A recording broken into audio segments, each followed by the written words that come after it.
Hello viewers, I am Dr. Umesh Abhi, Assistant Professor of Chemistry, JSS Arts, Science and Commerce College, Gokak, which is affiliated to Rani Chennamma University, Belagavi. So, in continuation of previous class, in today's class we are going to discuss some more reactions with mechanisms.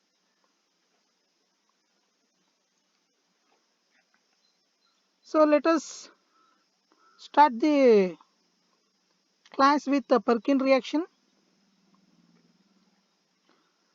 Perkin reaction, the reaction of an aromatic aldehyde with an aliphatic acid anhydride in the presence of sodium or potassium salt of the acid corresponding to anhydride to give an alpha beta unsaturated acid is known as Perkin reaction.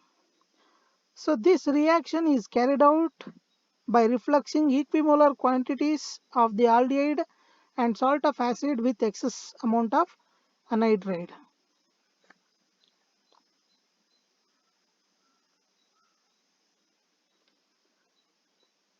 So let us discuss the mechanism. So in this reaction, what happened is the acetic anhydride provides the carbon anion under the influence of acetate ion. After that, this carbon anion attacks the carbonyl carbon of aldehyde to yield alkoxide ion. In the next step, the protonation of alkoxide ion to form an aldol type compound. So here protonation takes place. After that, uh, elimination of water by the removal of hydroxyl group and a neighboring hydrogen gives an unsaturated product. In the final step, so the hydrolysis of an unsaturated product obtained above, it gives the alpha beta unsaturated acid. So in this way, the reaction of aromatic aldehyde with an aliphatic acid anhydride in the presence of sodium or potassium salt of the acid, it gives the it gives an alpha beta unsaturated acid. So this reaction is known as Perkin reaction. So let us move on to the Cannizzaro reaction. So in this reaction, what happened is aldehydes except formaldehyde upon treatment with concentrated alkali are converted into dark brown resins which undergo aldol condensation. So ketones do not form resin when treated with concentrated alkali. So therefore aldehydes which do not have an alpha hydrogen atom undergoes self oxidation and reduction reaction on heating with concentrated alkali. So here what happened is one molecule of the aldehyde is oxidized at the expense of other which is reduced.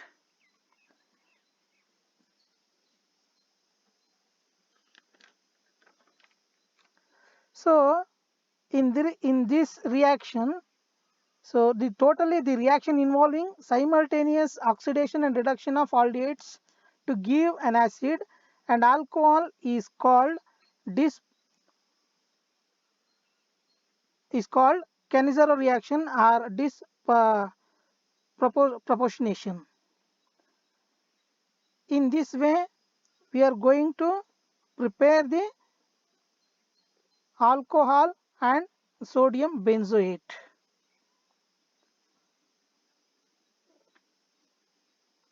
So let us know the mechanism for this Cannizzaro reaction. So in this mechanism, what happened is the mechanism of Cannizzaro reaction is illustrated by taking an example of formaldehyde or benzaldehyde. In the first step, what happened is nucleophilic addition of hydroxide ion on carbonyl group gives a complex anion. So nucleophilic addition of hydroxide ion on carbonyl group. So nucleophilic addition reaction takes place in this reaction. The attack of nucleophile on carbonyl group gives complex anion. So in the second step, the anion transfers anhydride ion to another molecule of formaldehyde or benzaldehyde, reducing it to methoxide ion, while the anion itself is oxidized to formic acid or benzoic acid.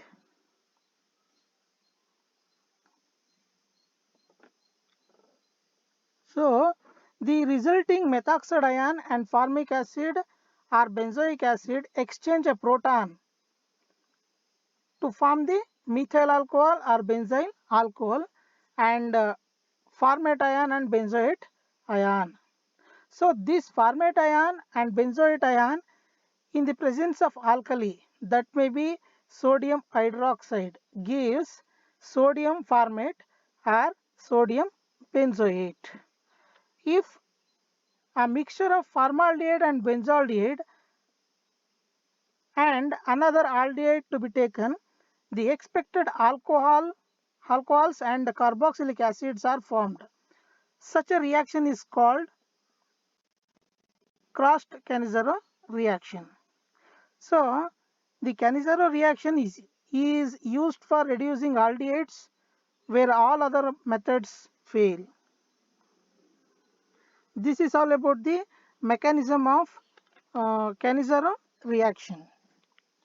Let us move on to the next reaction is Baeyer-Villiger oxidation or Baeyer-Villiger oxidation reaction. So in this reaction what happened is the oxidation of ketones to esters with hydrogen peroxide or with peracids is known as Baeyer-Villiger oxidation. So this Baeyer-Villiger used kerose acid, that is peroxysulfuric acid. The other example for peracids are paracetic acid, trifluoroperacetic acid, perbenzoic acid, performic acid, and metachloroperbenzoic acid. This Baeyer-Villiger oxidation involving the migration of an alkyl or aryl or acyl group with the pair of electrons to the electron deficient oxygen. For example, for instance, the reaction of acetophenone with perbenzoic acid at room temperature to form phenyl acetate. Phenyl acetate. So this Baeyer-Villiger oxidation with the kerose acid is much faster than with peracetic acid because the sulfate is a better leaving group than acetate. And one more thing is trifluoroperbenzoic acid is the most efficient reagent for this oxidation. That means Baeyer-Villiger oxidation. For example, cyclohexanone reacts 200 times faster with trifluoroacetic acid, trifluoroperacetic acid than peracetic acid. And the metachloroperbenzoic acid is the most common reagent because it is commercially available. It is easily commercially available. So let us know the mechanism for this Baeyer-Villiger oxidation reaction. In the first step, what happened is the first step involves the protonation of carbonyl oxygen and the addition of peracid to the protonated ketones gives tetrahedral intermediate.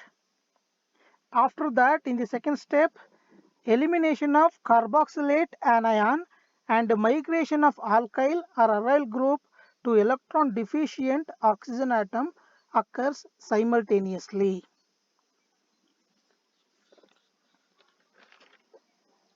The resulting protonated form of ester loses a proton to yield ester. Therefore, the reaction involves a migration of alkyl or aryl group from adjacent carbon to electrophilic oxygen. As the leaving group carboxylate ion departs, partially positive charge develops at oxygen atom and 1,2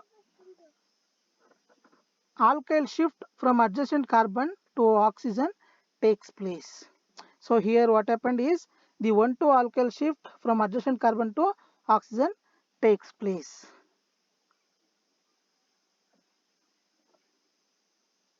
So this is all about the mechanism of Baeyer-Williger oxidation reaction. Let us move on to the Mannich reaction. So in this reaction what happened is the formaldehyde on condensation with primary amine or secondary amine or ammonia in the form of its hydrochloride and the compound containing at least one active hydrogen atom, that is ketones, nitroalkanes, beta ketoester, beta cyanoacids, so on, gives the product known as Mannich base. For instance, dimethylamine reacts with formaldehyde and acetophenone to give corresponding Mannich base called beta amino carbonyl compounds. So let us know the mechanism for Mannich reaction. So in the first step, the reaction is involved in the formation of the intermediate methylene ammonium salt, which gives rise to the iminium ion by the removal of hydroxyl ion. So in the first step what happened is the iminium ion is formed by the removal of hydroxide ion. After that what happened, in the second step, carbon anion is formed from the active methylene compound in the presence of base. So after that, then the intermediate iminium ion which condenses with the carbon anion derived from the ketone, the Mannich base is obtained. In this way, the Mannich base is formed. So this Mannich base is used to form saturated and unsaturated ketones. On reduction and on heating, Mannich base eliminates an amine hydrochloride. So this Mannich base is used to replace the dimethylamine group by nitrile group on heating with potassium cyanide. And this Mannich base is also used to synthesize the natural products. These are all the applications of Mannich base or Mannich reaction.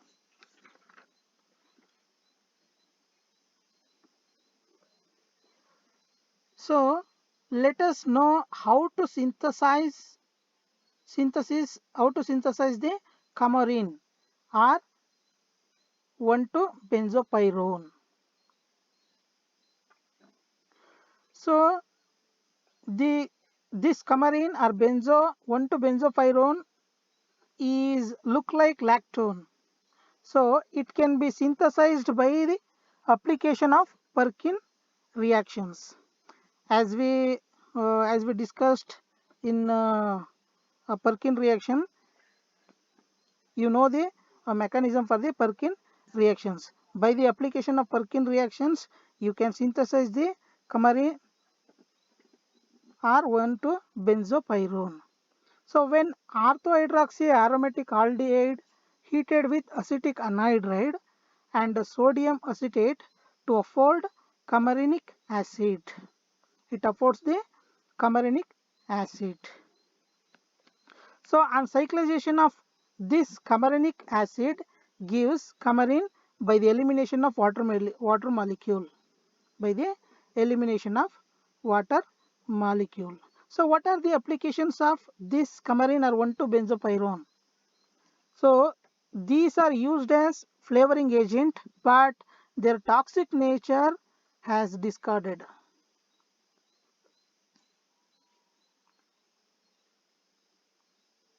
And one more application is dicoumarine prevents the blood clot formation.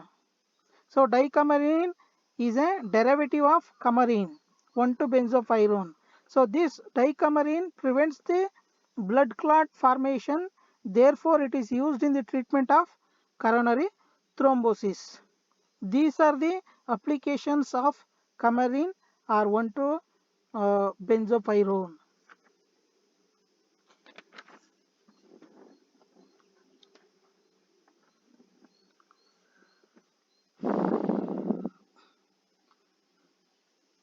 Next, how to synthesize the vanillin.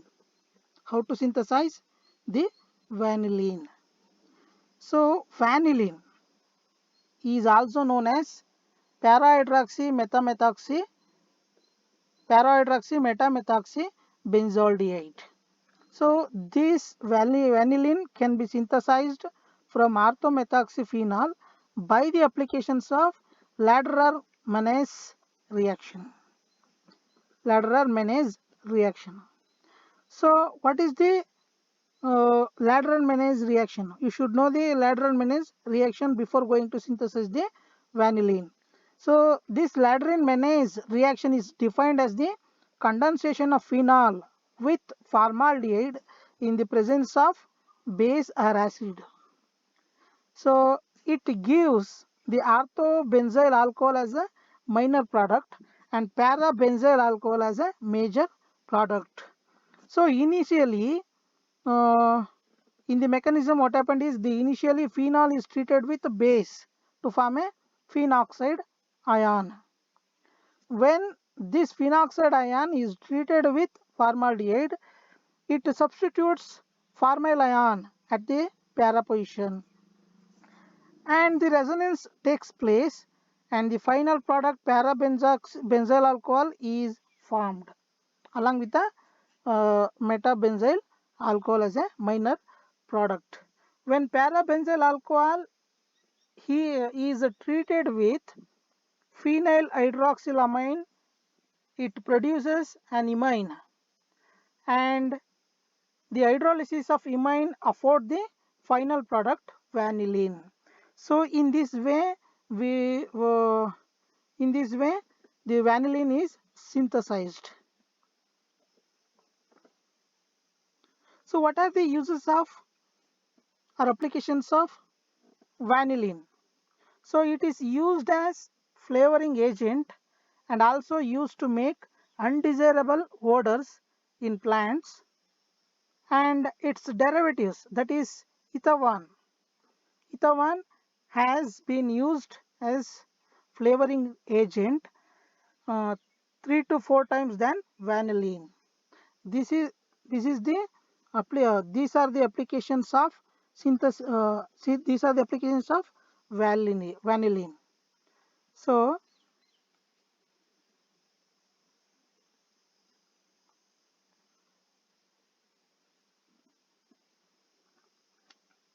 finally, stay safe, wear mask, use sanitizer, maintain social distance, and educate others about safety measures. Thank you all. Thank you one and all.